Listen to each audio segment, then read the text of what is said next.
the data is we currently do have an electronic system that does all of the analysis for us. So we we bring in the antibiotic sales data from the pharmaceutical companies, and then we have all the strengths, we have the animal numbers we add this to this database. And the main advantage is that this electronic system does all the calculations for us, so there's less chance of error. And it also means we can validate it, we can compare the sales and use data. So I think having an electronic system is really, really helpful, but we didn't start that way. And I said we've been collecting data since 1993, and certainly for a long time we were just collecting this data on Excel spreadsheets. And even now we use Excel spreadsheets to get the data from the pharmaceutical companies. And so you don't need a complicated electronic system. You can just start with Excel spreadsheets, and that will get you started. And then maybe later on, if you want to develop something more electronic, then I think it is a good thing to do, but you don't have to start that way.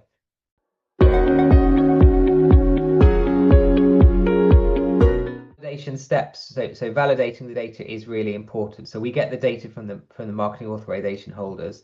We always, when they get to submit their data, they always get to see what they submitted in the previous year. And if there's been a big increase or a big decrease, which we define as by 10%, then they do have to provide an explanation as to why it's gone up or why it's gone down, or just confirm that it's correct.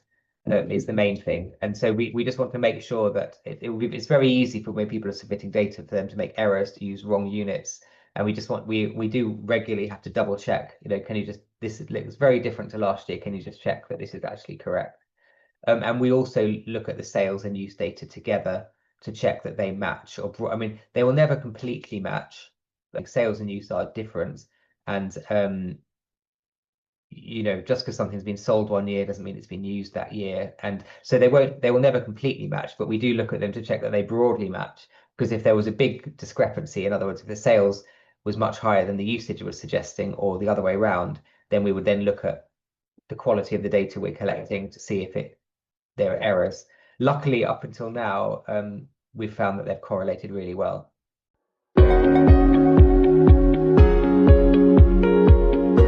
Now I'll just talk briefly as to how we actually publish the data.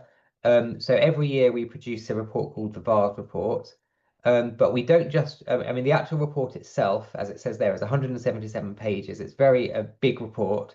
It brings in all of our sales data, our use data, our resistance data, and we also include commentary from the industry stakeholders so that they give us their insights as to why antibiotic use may have gone up or may have gone down. And I think that's really, really important because they can give their perspectives on it. Because it may be that if antibiotic use has gone up, the pig sector, they mentioned that it did go up and there's been some disease problems. So, if there's an explanation as to why it may have gone up, then I think it's really valuable for that to be included in the report, or down. If there's an explanation as to why it may have gone down, that's really valuable for everyone to see. So we do include that as well. But I would say that a lot of people just look at the highlights report, which is our 7-page summary, and that's fine. I think a lot of people that haven't got time to read a very big PDF report, and they just look at the highlights and the top level results. And we've found that's actually our most popular report, is the highlights report. We also publish the raw data for the people who want to analyze further. Sometimes researchers want to actually look at the actual data and do. So we do publish the raw data for people who want it, and we also publish a slide pack because we found that lots of people like to include some of the graphs in their own presentations, and we'd like to facilitate that and make it easier for people to do that. So we provide a slide pack too. And then if you look on the next few slides, they'll talk about how we present it, report it. So we always separate out, because of the concerns about, as I mentioned before, that critical antibiotics, some of them have very low dose rates, so could be underrepresented in the milligram per kilogram calculation. So we always publish an overall milligram per kilogram for food animals, which is the graph on the left. But then we also publish the milligram per kilogram for these highest priority critical antibiotics, which are as defined by the World Health Organization. So we separate that out, which I think is really important.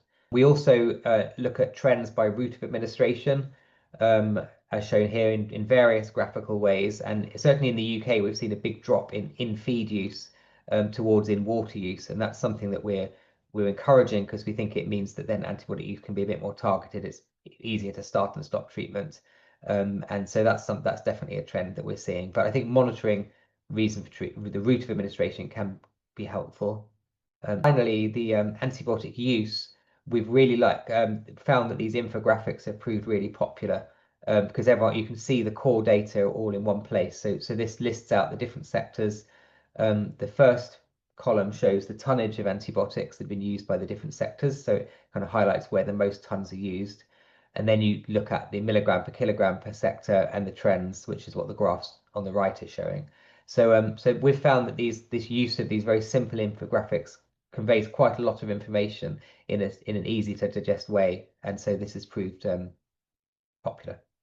And finally, the reason why we bring our sales and use and resistance data together is that I think it's important to reiterate that our primary aim in animals is to reduce resistance in animals so that we don't, make sure the antibiotics remain effective for treating diseases in animals.